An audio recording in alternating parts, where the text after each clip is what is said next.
and one. Good evening, good evening, good evening. I am Richard the Razor Ewing, and if you're looking at this gentleman to the next to me, you know that's Matt, none the wiser wise. And we have a special guest and a special host with us this evening. But before we get started, Matt, you know me, I got to go with the questions. Hit it. So, if you're trying to figure out how to put together that recipe for that squash dish that your mother made for you so you can have it for Mother's Day, you're on the wrong podcast. And if you're trying to figure out how to make sure that cornrow hairstyle is in place for next Sunday, you're on the wrong podcast. However, if you're trying to get in-depth analysis and in-depth coverage of sports here in the San Francisco Bay Area, you all just put your GameFace on. And if you're trying to get in-depth analysis and comments on sports on a national level, once again, you put your GameFace on. I'm Richard the Razor Ewing. As I said before, he's Matt, none the wiser. And tonight we got a special guest. This guy I've been trying to get on for months. He finally did this, and I'm blown away to have him here. He's been a sports broadcaster in the Bay Area. This guy has been all over the world. He's covered the Olympics. He's done all these different things. And he said he would be on my show. I was like, wow, man, really? You're going to come on the show? Really? And Matt was like, are you serious? I'm like, yeah, we're going to have. Here he is, ladies and gentlemen, the great Jim Kozimor of 95.7The. Jim, it is a pleasure to have you. Thank you so much for being on with us. I could not pass up this opportunity to be on with you guys. When I heard the esteemed lineup of guests you guys have had, I could not say no. So I'm looking forward to chopping it up with both of you guys. Let's get into it. I got my GameFace on. Now, I can tell that. You can tell. Look, you can tell. That's a GameFace right there. I'm looking at. That's a GameFace. Well, not only is it a GameFace, Richard, I went and did my homework as soon as you said Jim maybe coming on the show, that you reached out to him. So I immediately did my homework. And to read the list and the accomplishments of Jim and what he's done in sports was amazing to read and learn about, all the things you've done, Jim. So as a guy that just loves sports and just kind of loves absorbing all the things sports, it's an honor for me to just sit here and talk sports with you, man. I'm pumped up. So thank you so much. Matt, my pleasure. I'm telling you, this is great. And it's the one great thing about our profession is that people, if we were doctors, if we were lawyers, people would have real questions for us. You know what? I love talking about sports. I love when people want to come up to me and ask me sports questions. Let's get involved. Let's chop it up. And so, Matt, I'm really looking forward to being on with you guys because it's going to be a lot of fun tonight. And there's a lot to go over because we're coming into the time of year where things are getting really, really exciting. Baseball's kicked off. We have two teams in at the top of their division. The A's are in first place of their division. Giants are in second place in their division. So and not to mention we're moving in a few days with the NFL draft, and the Niners have a prime picking position at number 3. So it's a great show to have Jim on because there's a lot of good things to talk about. Yeah, I'm lucky. You guys gave me a good week here, so I'm looking forward to it. We got a lot of stuff to get into, guys. Okay. So why don't we do it? Okay, we got to deal with the elephant in the room first. Yeah. Okay, the rat on the table. Let's put the rat on the table. That's it. Let's deal with that. Okay, because we know that over the last, I guess, month or so, Kyle Shanahan and John Lynch, they have managed to move up to the number 3 spot in the draft.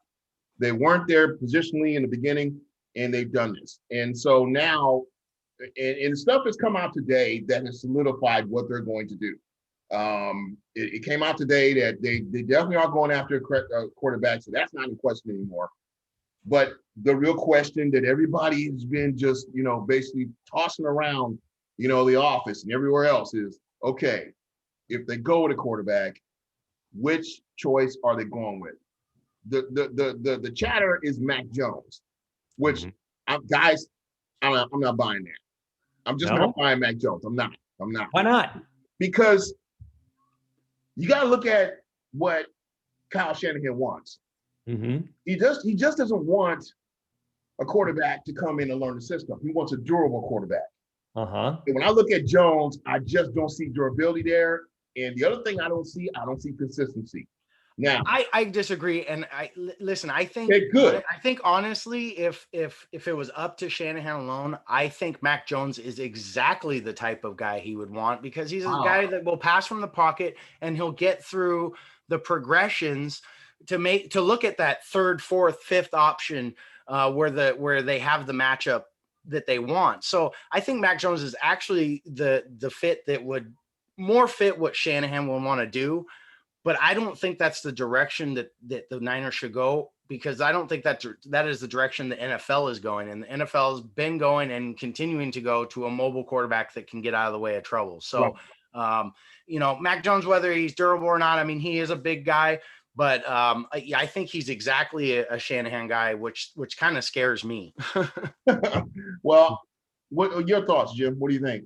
Well, I'll tell you, I've got to be honest with you. I'm a believer that you take the guy who best fits your system. Mm-hmm. And the one thing I was told about Kyle Shanahan when he took over the 49ers was, and it's not a knock as much as a description of the guy, is that he kind of thinks he's the smartest guy in the room. Yeah, he does. And if you look at all of the mock drafts, Mac Jones is not listed as the top quarterback. No. And yet I think the I'm smarter than you guy sees something in Mac Jones that fits his system.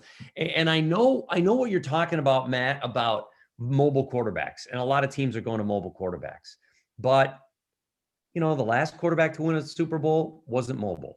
Nick Foles wasn't mobile when he backed up for Carson Wentz. I'm just trying to go through the list. I know Mahomes was a little bit, he's mobile. There's no question about it. And they move him around an awful lot. But I think Kyle Shanahan believes he can win with a guy who's more of in the pocket, and his ability to move is enough so that they're not going to ask him to run around like Lamar Jackson. I'm telling you, I think they're going Mac Jones. I think you guys better get used to it. I think you guys better buy the Mac Jones jersey, wear it proudly, and get ready to do it once Thursday comes around, man. Okay, so my whole deal is this. I got to go with Justin Fields. I look at Justin, I think, man, this guy's big, he's strong, he's athletic, can throw the football. Did you see his passer ratio for his last season when he was throwing? This guy was throwing touchdowns like my little girl used to do when she threw balloons in the air. I mean, it was just like, okay, I was like, man, this guy, wait a minute, not to mention the fact that he can run. Okay. Mm-hmm. So it's like, I think when I look at what happened to the 49ers last season, one of the things that stands out to me was that they were riddled with injuries. Okay. Right. And so one of the things that always stands out is like, okay, Shanahan and Lynch seem to be trying to think that, hey, you know what? If Garoppolo gets injured, we got to have something that will come in and step in and be able to help us finish games so that our season is not like it was last season. So what do we know? We know the injuries are going to happen. Okay. We also know that, hey, one of their biggest injuries that they had to deal with was their offensive line. Okay. Mm-hmm. In the beginning of the season. So I'm thinking, okay, you know what? You get a Justin Fields. If you got an offensive line issue, he can run. Mm-hmm. So they don't have that. They shored that up, right? So they shored that up. So what if I'm hearing myself correctly? We got Jim Kozimor, the expert, the man right now, right? And he's going Mac Jones. I got the Razor Richard up here, and he's going Justin Fields. I'm gonna ignore both of your advice. Wow. And I'm gonna go out on my own, and I'm gonna go out on a limb. And not only am I gonna go out on a limb, I am gonna go over to betonline.com and I am gonna put money down with the San Francisco 49ers with the number 3 pick. Take Trey Lance. You're kidding. All right. And I'm going to do that. I'm going to go to BetOnline because it's the fastest and easiest way to bet on all your sports action. BetOnline has you covered for all the news, scores, and odds. It's the best way to place your bets, and it's free to sign up. So I encourage you to head over to the website to betonline.ag or use your mobile device to sign up today and receive your 50% welcome bonus on your first deposit. Again, that's BetOnline, your online sports book experts. And when you go there, put your money on the 49ers taking Trey Lance. I'm just throwing that out there. They got Jimmy. They got Jimmy. They know they got Jimmy. He's a quarterback that can get you to the Super Bowl. I don't think they're done with Jimmy. they're going to ride with Jimmy this year. They're going to let Jimmy do Jimmy and see what he can do. And if he could put a full year together. And if that doesn't work, they have a young quarterback with a huge, I think probably the hugest upside out of all the quarterbacks in the draft, because we really don't know what he's capable of. He's done it in college, but at the lower levels. So that's the direction I'm going, because I think you let Jimmy go out there, be your starting quarterback, and you have a guy in the wings that you can develop, that Shanahan could develop to be his guy. So that's where I'm going. And I killed two birds with one stone, because I got an ad read and I got to get in my pick. So we're good. That's good. I tell you something, Matt. I'm not mad at you for that pick, because I was leaning towards Trey Lance too, because Lance's numbers ain't too shabby either. This kid can throw. I just kind of felt like durability was something I think Shanahan wants to go with. That's why I picked Fields. We're going to have to move, because as you probably know, we don't have a lot of time. But guys, I don't know about you, but guys, come on, let's keep it real. Okay, look, come on. I see it. Oh, there we go. I see you working. That's right. Let's keep it real. There you go. So last night, we saw the Warriors play the Kings, and I'm sure that everybody thought, well, it's the Kings, but we got to be realistic. The Kings actually don't have a bad team. Okay, now they've come on kind of a drought when it comes to losses, but they did run off. I think it was like 9 in a row or something like that.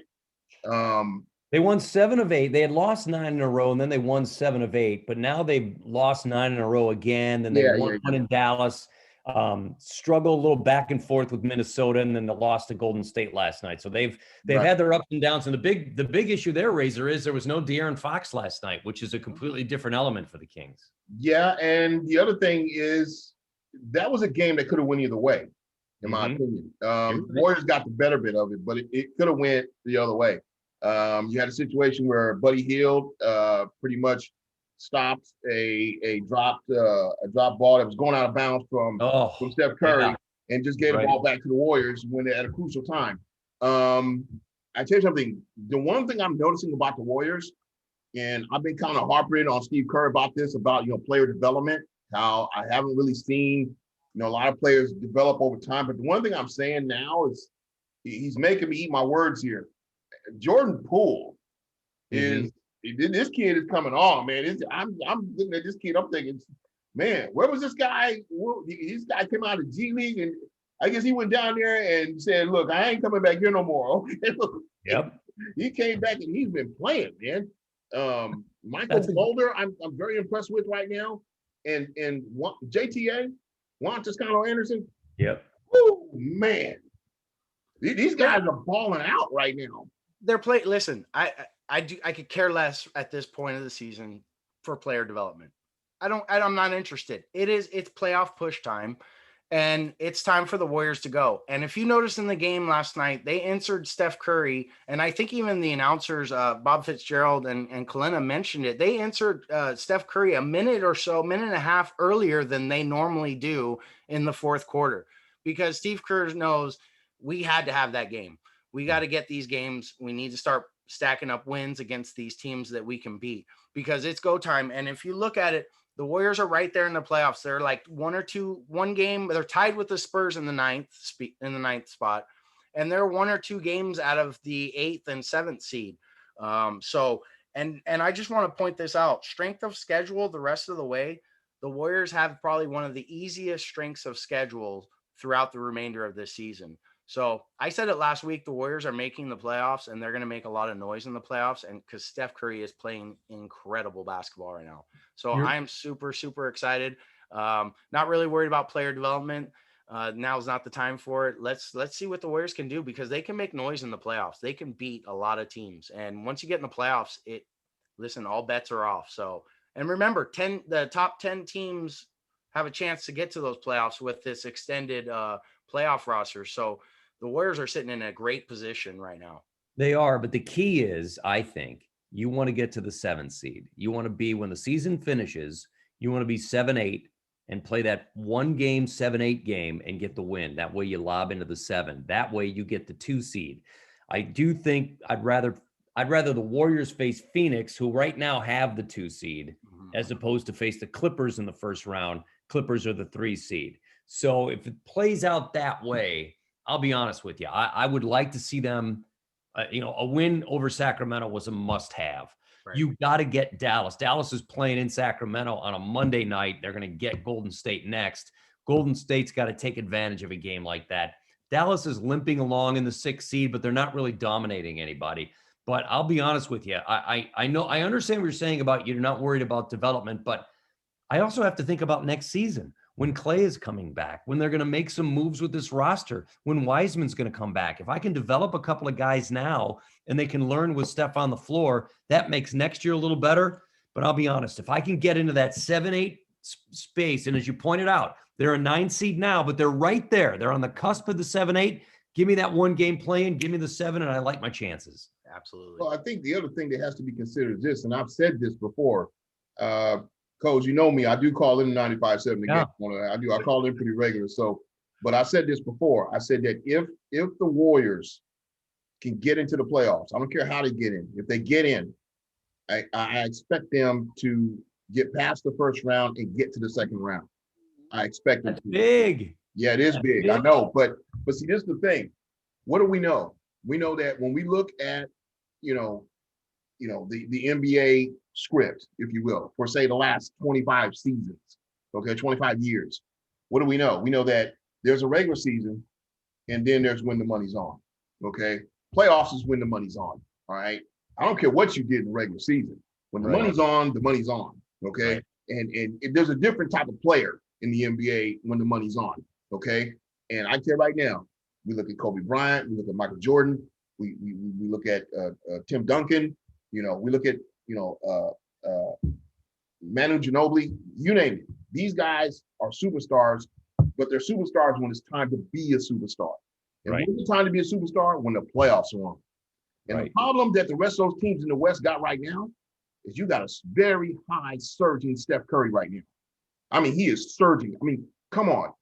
How many But you players? nailed it. You're nailing it. When you say that the Warriors are playing probably some of the best basketball at the best time right now, and if you look in up and down the Western Division, you can't really say that for a lot of the teams that are in the playoffs already. I mean, Lakers, they haven't been playing with AD or LeBron. So once LeBron comes back, they're going to have to kind of reacclimate. There's only a month left before the playoffs start. So there's just a lot of teams, like you said, Dallas is kind of limping and dragging themselves in.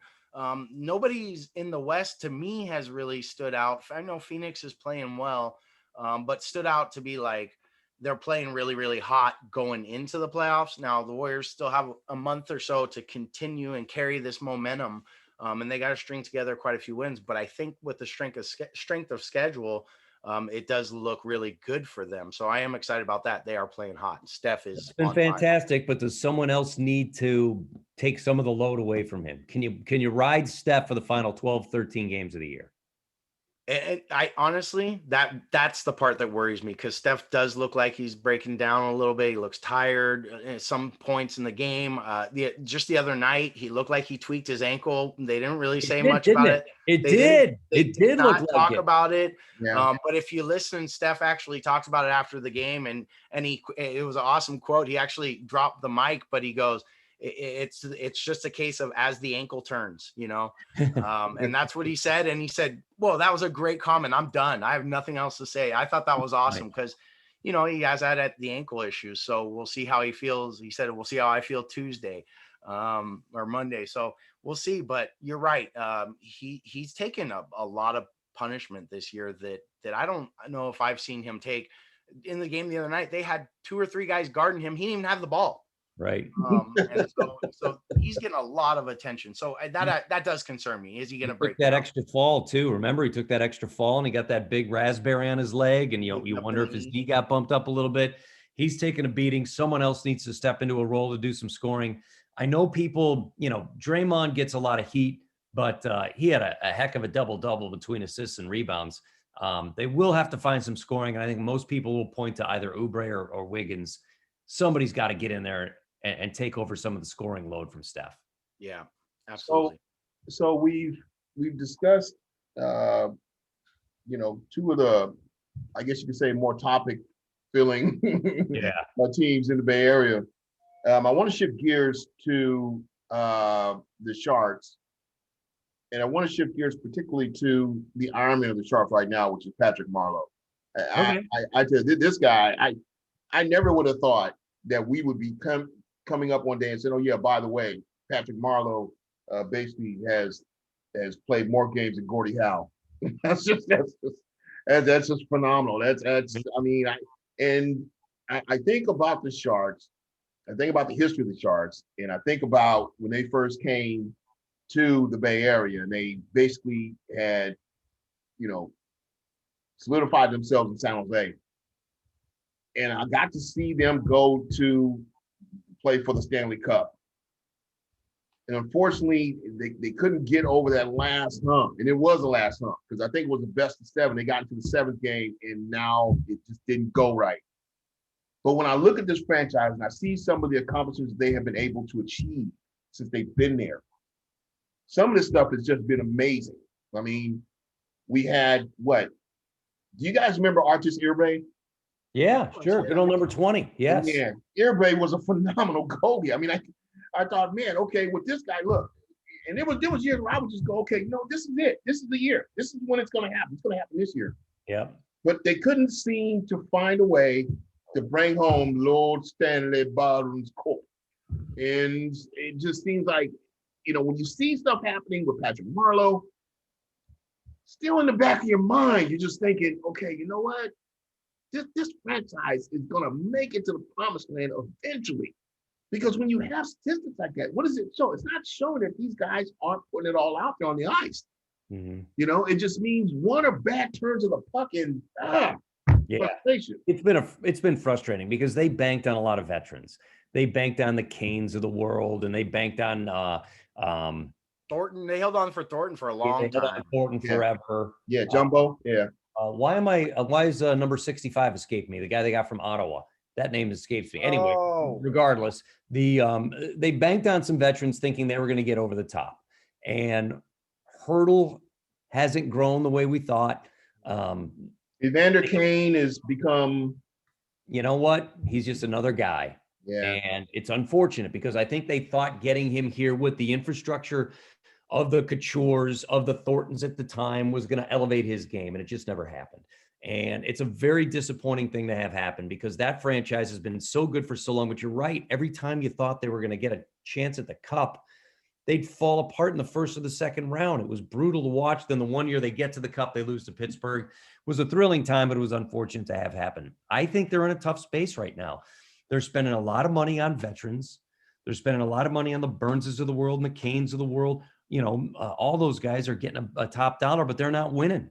And what value do they have? If they want to turn it around and make some deals and try to change things, who wants some of those guys? So I think the Sharks are in a tough space right now. And truth be told, that's probably my favorite team in the Bay Area. So really? It's disappointing. Oh yeah. Probably my favorite team in the Bay Area. Absolutely love the Sharks. Big Shark fan.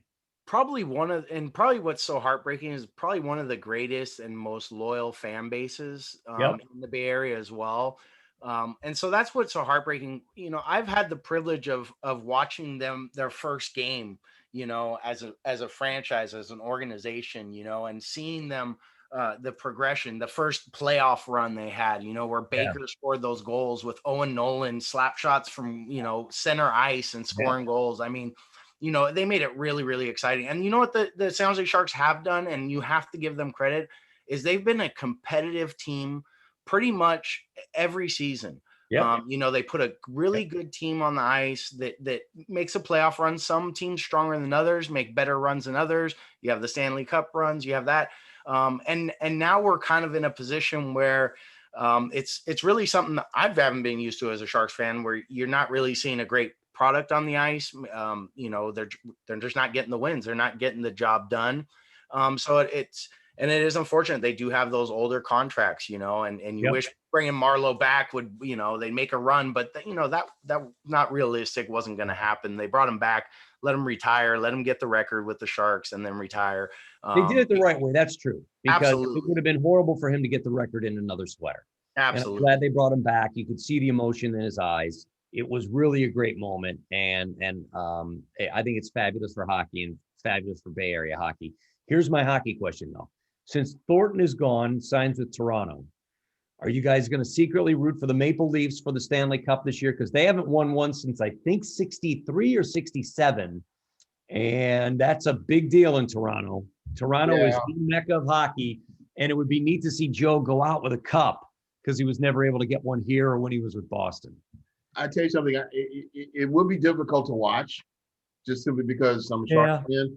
But for Joe, it would be nice to see. It would.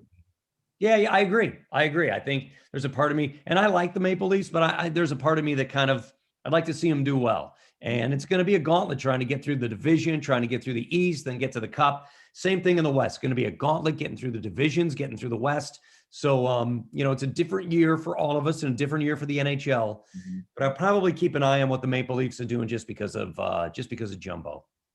Okay, so question. Yeah. And this is the thing, Coles. I run this question just about all the different people who watch the NBA or cover it, and I managed to call into 95.7 Game, and I stumped Matt Steinmetz with this. That's impressive if you can do that. Yeah, that was big on my part, and everybody looked at Matt like, "Wow, you didn't get that one." Okay, so the question is, NBA question. Yes. Okay. Name me the player that in his first 2 seasons won back-to-back titles.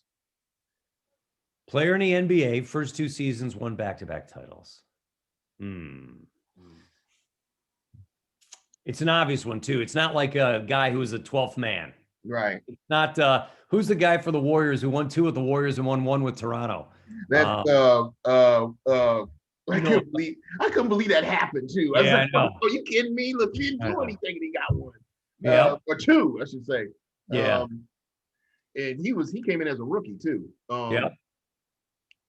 Magic won 1 in his first year. Did he win his second year too? They just won his first year. I think it was his first year, but he didn't win back to back. He didn't win back to back. Yeah, Toronto didn't win the next year. Who was it? Mac, go ahead, Rick. Mac, you want to crack at it?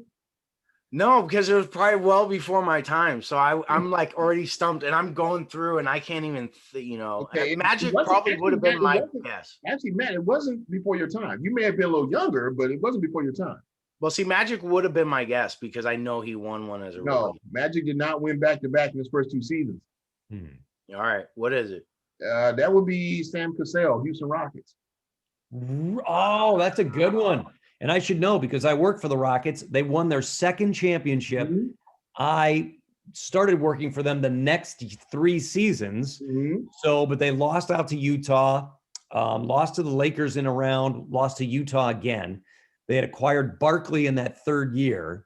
But you're right, Sam Cassell. Absolutely correct. Yeah, that was the year. Cassell and Ori. Yeah, that was, you just took the words out of my mouth. That was the year they had Robert Ory. Robert Ory was dead outside. Yep. But all right, I have one though. And this one, Jim, I coach youth sports. My son's little league team and stuff. And anytime I get a chance to talk to anybody in the sports world, I always ask them because I think it's important for the kids to know. But what's the best piece of advice you can give to a young athlete? A couple of things. One is have fun. It's not a business. It's have fun. Mm-hmm. You are out there playing a game. Now, there are times when you do have to be serious, when you want to listen to your coach or that you want the coach to listen to you. But when you're out there playing, play with joy. I have found in my experience in all the leagues I've been involved in that there are teams that play so well when they play with joy. And then they get to the playoffs and they think they have to be all business. Well, then they're all tight and they don't do what got them to 61 wins for a season, and they can't get through the playoff gauntlet. So my first piece of advice is have fun doing it because that's why we're out there. We enjoy this stuff. Have smiles on your faces and enjoy what's going on for you and your teammates. That's 1. But 2, do as much as you can. Don't pigeonhole yourself into one area. Mm-hmm. You're young, you're vibrant. There's no need if you're a baseball player that you need to throw 100 pitches when you're 12 years old and only play baseball. Try all these other things because your body needs to be well-rounded and so does your mind. It needs to be well-rounded. And you'd be surprised at how many times you may, whatever your sport is, could be football, baseball, whatever it is. You decide in the off season, I'm going to try track and field. Well, there might be some things in track and field that you like that help you in your chosen sport. So it's okay to expose yourself to other things. So I would honestly, I would honestly say, Matt, those are my pieces of advice. I love that, Jim. I love it. I love it. Love it. I'll tell you, when I'm out there with the kids, I make a point to stand very far away from them and take my mask off and just smile and just let them see me smile, that I get a joy of watching them play. And I want them to have that same joy. I love that. That's great advice. So thank you. Yep. That's probably true in all of our lives. Is you probably be having more joy along the way anyway. There you go. Yeah. I'll tell you something. Coach 7th and 8th grade boys before, coach the girls teams. Played football in junior college, had a great time, but found that basketball was my favorite sport. And you're absolutely correct on what you gave that advice. That is absolutely correct. Yeah. You got to have fun out there. You got to have fun. That's what it's all about. Yep. I love back in the day, some of the best athletes, and they would always go, you know what? In the off season, I took ballet. And at the time, in a very machismo society, we're like, what? You took ballet? What's wrong with you? You're a star baseball player or football player. And they were like, no, you don't understand, like the balance that you learn from ballet, right? Which can translate to the pitcher's mound, being a pitcher. So it's really, really great to not pigeonhole yourself into one thing and get out there and try different things. I love that, man. Jim, you nailed it. The other side to that is, we have to be honest, for young athletes, less than 2% go on to have professional careers and make a living. But some of the things you learn in sport are going to help you in your chosen field. Absolutely. So that's the other part of having fun and remembering what you're doing. You might be a player on a team. Maybe you're not the guy who scores 25 points a game or gets 12 rebounds or gets 10 assists, but maybe you score well, you rebound well, and you're a good assist player. Well, you can do a lot of different things. Well, when you get to your life work, you're going to be asked to do a bunch of different things. Well, if you're able to do it in that sport, you're going to be able to do it in another area because you can focus on different things. And so, it's a two-way street in that. Hey, there's some people who are blessed to be fabulous athletes and the road works out for them and they get that opportunity to take a bite at the apple. God bless you. That's great. But for the majority, you don't. So enjoy your time doing it because it's such a gift. And then take those skills, take what you've learned, not just physically, but mentally, and apply it to the rest of your lives. Yeah. And I'll tell you something, Matt, that's a great point you brought out about ballet. And I don't know, Coach, if you remember this, but the great Willie Gault, he actually joined the ballet course and learned ballet. It was part of his training as being a wide receiver. And as you know, wide receivers, they have to catch the ball in tight areas. So their feet have to be planted correctly. So you're absolutely correct on that. We have to go. And leaps as well. And Lynn Swann was another one who won Super Bowls with the Pittsburgh Steelers. Same thing. And you remember his acrobatic catches. You're in the air a lot when you're in ballet, in your leaps. And that is very important when you're playing the game. So that's great. Great example, guys. There you go. Yeah, I put my kid in dance this year just for that fact, for just coordination and balance. And he did it with his sister. But you know what? He's an athlete, and he knows it helped him. So that's awesome. It's beautiful, man. That's good. Really great for you to do that.